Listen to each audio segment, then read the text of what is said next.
तो भैया डायमंड मिल गया मुझे। होली शिट भाई साहब, ये क्या देख लिया मैंने। Look at this.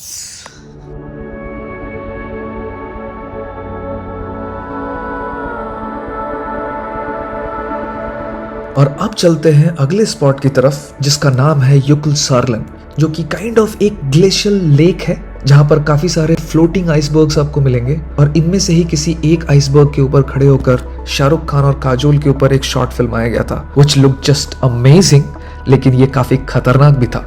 और युकुल सार्लन के बिल्कुल बगल में यानी रोड के दूसरी तरफ एक और खूबसूरत सी जगह है जिसका नाम है डायमंड बीच। और जैसा कि नाम है, वो नाम इसलिए पड़ा है क्योंकि इस बीच के ऊपर ये खूबसूरत छोटे छोटे डायमंड के टुकड़े हैं, जो कि एक्चुअल में डायमंड्स नहीं है, लेकिन ये जो आइसबर्ग्स हैं इनके छोटे छोटे टुकड़े हैं। तो अगर आप युकुल सार्लन कर रहे हैं तो उसके बिल्कुल बगल में ये डायमंड बीच करना मत भूलिएगा।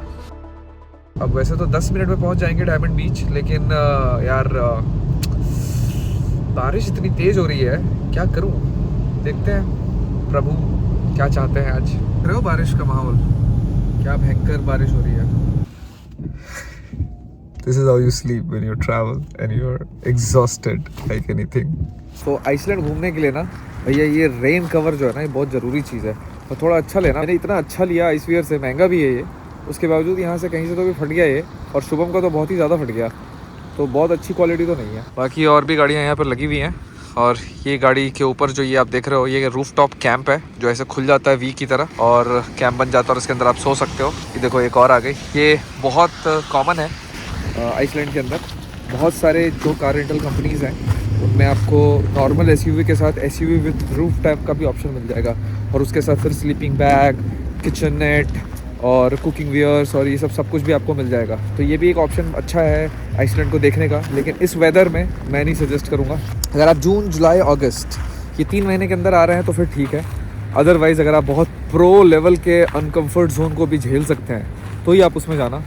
अदरवाइज़ आई वुड सजेस्ट कि या तो आप नॉर्मल गाड़ी ले लो एसयूवी, और जो नॉर्मल स्टेज हैं उनमें रहो, या नहीं तो फिर आप प्रॉपर मोटर होम लेकर के जाओ। लेकिन मोटर होम के अंदर आप एफ रोड्स नहीं कर सकते, लेकिन बहुत सारे लोग एफ रोड्स करते ही नहीं है। एफ रोड्स क्या होता है, जो ऑफ रोडिंग में दूर दूर वाली चीज़ है। लेकिन अगर आपको मेन रोड के आसपास जो टूरिस्टी चीज़ें हैं जो कि बहुत अच्छी हैं और बहुत सारी हैं, अगर सिर्फ वही करना है तो आप मोटर होम ले लो और बस फिर उसमें आप रहो। और कैंपिंग ग्राउंड जो हैं वो बहुत ईजिली अवेलेबल हैं आइसलैंड में, बहुत सारे हैं। 20 से 30 यूरो में पर नाइट आपको बहुत ईजिली मिल जाएंगे, with good kitchen, sharing kitchen and washroom facilities.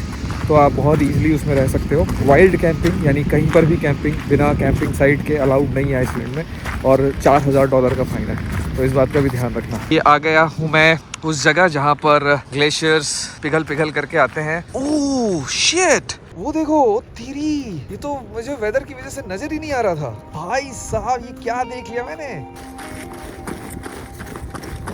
Holy shit, look at this.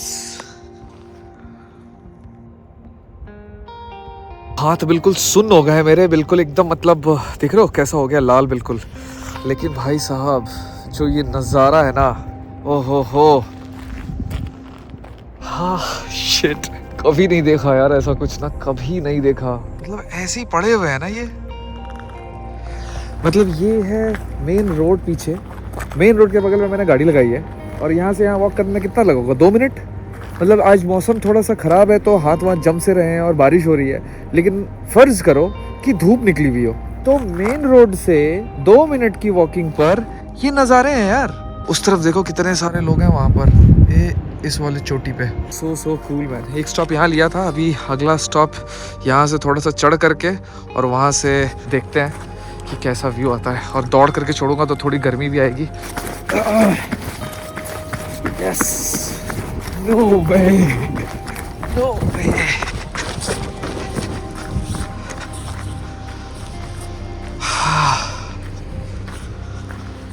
Shit,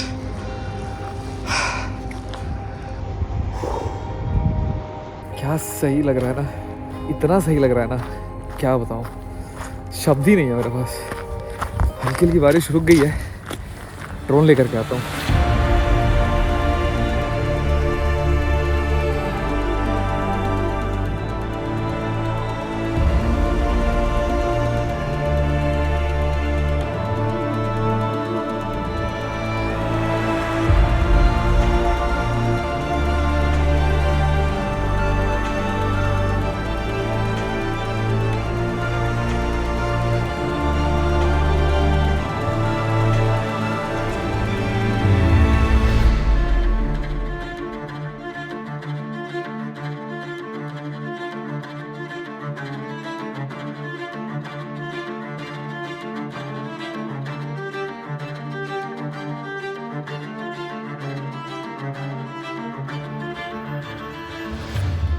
यहाँ तक आए और नीचे जाकर के वो बर्फ़ नहीं छुए डायमंड बीच पे तो बेकार हो जाएगा ना।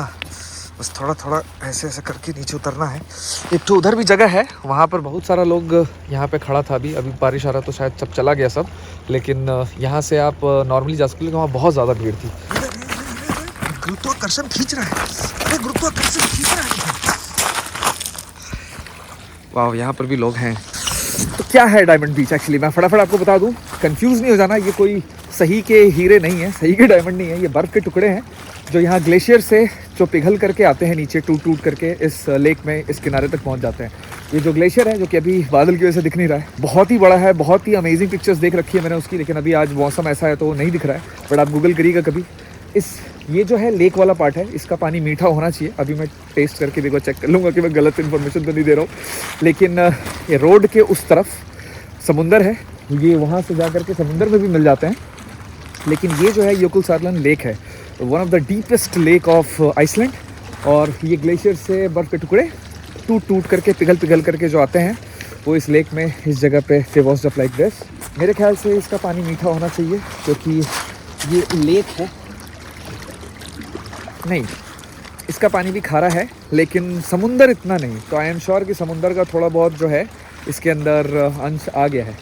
इसको आप पी तो नहीं सकते इस लेक के पानी को, कम से कम जो मैंने टेस्ट किया वो तो नहीं पी सकते। अगर फ़िल्टर विल्टर करके पी रहे होंगे इस लेक को आइसलैंड वाले तो मुझे नहीं पता, but as far as my understanding goes, जो मैंने अभी पिया मुझे तो नहीं लगा वैसा। बदमाशी कर रहा है ना, बदमाशी तुम। नहीं मानेगा ये लड़का। क्या कर रहे हैं जी? तुमको पिटा ही पड़ेगा एक दिन, बहुत कस के। ढेला फेंक रहा है पीछे से, एक को लग गया हमें माथा में तो नहीं लगेगा। लगा तो गए राम सत्य। राम नाम सत्य नहीं करेंगे, आगे ऊपर बहुत पीटेंगे तुमको। बताओ, पानी में बैठ के ढेला फेंक रहा है। क्या बच्चा लोग का भी ना, क्या कहा जाए, बुतरू सब है, कुछ कर भी नहीं किया है जिंदगी में, यही सब में मजा आ रहा है। कुछ नहीं करने को मिल रहा था, ढेला लेके फेंक रहा पानी में। देख रहा, ये देखो, ये है बर्फ का टुकड़ा। तो ये jökulsárlón जो ग्लेशियर है, ग्लेशियर पे था। ये कब था नहीं पता, 2 महीने पहले, 2 दिन पहले, 2 साल पहले, लेकिन अभी फ़िलहाल मेरे हाथ में है। और बहुत मज़ा आ रहा है इसको छू करके, जैसे बर्फ़ को छू करके लगता है फ्रिज में, बिल्कुल वैसा ही फील आ रहा है। कोई अलग फील नहीं है, लेकिन नेचुरली बर्फ़ बना हुआ ग्लेशियर का अपने हाथ में मैंने ज़िंदगी में पहली बार लिया है। तो ये भी एक्सपीरियंस है। थोड़ी तकलीफ़ तो हो रही है इसको हाथ में पकड़ने में, लेकिन अच्छा महसूस भी हो रहा है, क्योंकि ये काम मैंने इसके पहले कभी नहीं किया है ज़िंदगी में। ये एकदम मीठा है यार, this is good. So yeah, that's everything from Diamond Beach. अब चलते हैं अगले पड़ाव की तरफ। भाग करके कार तक चलो, नहीं तो पूरा गीला हो जाएगा। व्लॉग नहीं करोगे? कितना बढ़िया व्लॉगर, देखते हो 10 मिनट में काम खत्म कर लेता है। शार्प लड़का है, शार्प। बारिश होकर के काम खराब कर दिया, पता है क्यों? हमको रियलाइज़ भी नहीं हो रहा है कि वहाँ पे ग्लेशियर का व्यू कितना सेक्सी था। एक ज़रा सा भी नहीं दिखा हमें ग्लेशियर, और इतना ज़्यादा सही दिखता है ना भाई, जिसका कोई हिसाब किताब नहीं है। थोड़ा बहुत आइडिया हमको ऑलरेडी है, बिकॉज दोपहर तक वो दिख रहा था, इतने बादल नहीं थे। और जब हम ड्राइव कर रहे थे तो ये ग्लेशियर बहुत लंबा है, 50 किलोमीटर पहले से दिख रहा था। 15% पार्ट आइसलैंड का ग्लेशियर, 15% पार्ट। या करेक्ट। तो हमको जब वो गाड़ी से चलते हुए इतने दूर से इतना अच्छा दिख रहा था, तो अभी तो हम बिल्कुल नज़दीक थे। और ठीक है यार, अब नहीं लिखा था किस्मत में ये देखना, तो कोई बात नहीं। हालांकि थोड़ा बहुत देख ही लिया था रुक करके। जो छूट गया वो छूट गया, जो दिखा और मिला वो भी कुछ कम नहीं था।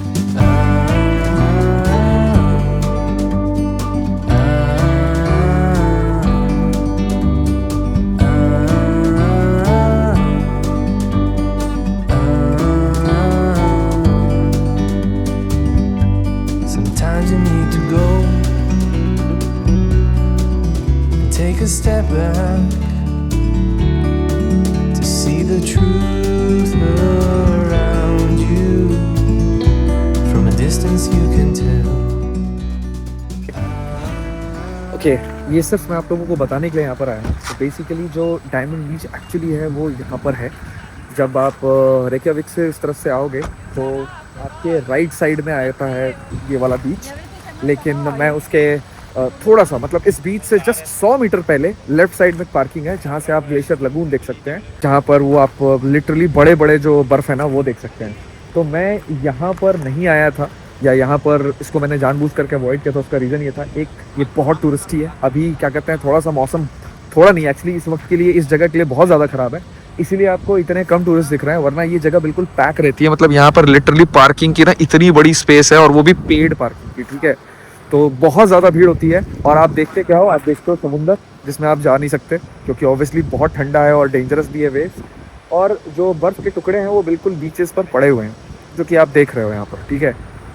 सेम चीज़ आपको वहाँ पर भी दिखेगी, लेकिन वहाँ आपको ग्लेशियर के बड़े बड़े टुकड़े भी मिलेंगे एंड टूरिस्ट कम मिलेंगे, so you can have your own time. So इन दोनों में से जो भी आप करना चाहें वो कर सकते हैं। दोनों के बीच में जो डिस्टेंस है वो मुश्किल से 1 मिनट का है ड्राइविंग का। Decide yourself and choose whichever you would like. From a distance you can tell.